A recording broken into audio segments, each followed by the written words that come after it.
Cleo, I seen a lot. I mean, I just ain't robbed no bank, but you know what I'm saying? I was outside hustling, you know what I'm saying? Throwing rocks at the penitentiary. So, you know, like I said, I mean, Cleo, I played that character a lot, except for not robbing banks. Not robbing banks. Yeah, not at all. So, you know, I see a lot of Cleo. I could say this, or I could. Oh yeah, you can. I was selling heroin. That was something that I'm not proud of, but Yeah. I was selling heroin. You know what I'm saying? And you know, I had my own, so yeah, it wasn't no need to rob the bank. And I don't like thieves. I don't like stealing. So you know, now I go hustle for mine. I mean, he's a sleazeball, and I've been a sleazeball before. I grew up in the streets. Yeah. And you know, just like my castmate, you know, I come from that walk of life. My castmate, you know, I come from that walk of life.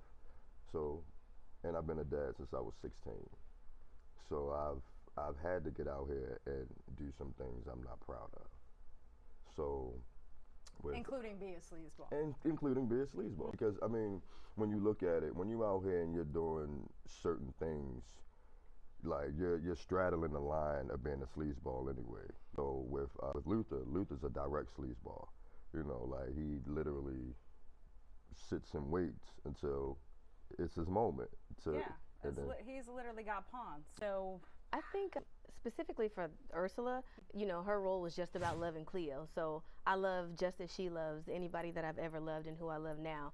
And as far as just the story as a whole, I think in our community, we all go through some things where we face poverty or we come to the fork in the road where we have to make the choice between good and evil or good and bad. And even though they're all different scenarios, I was in the foster system, I was a crack baby.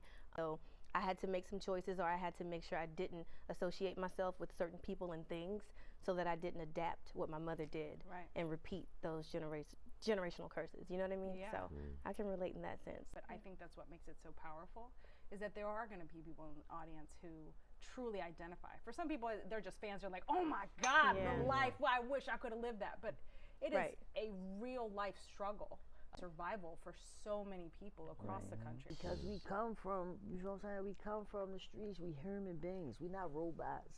Everybody come from the struggle. Like, it defines the character and, you know what I mean, the person that you are.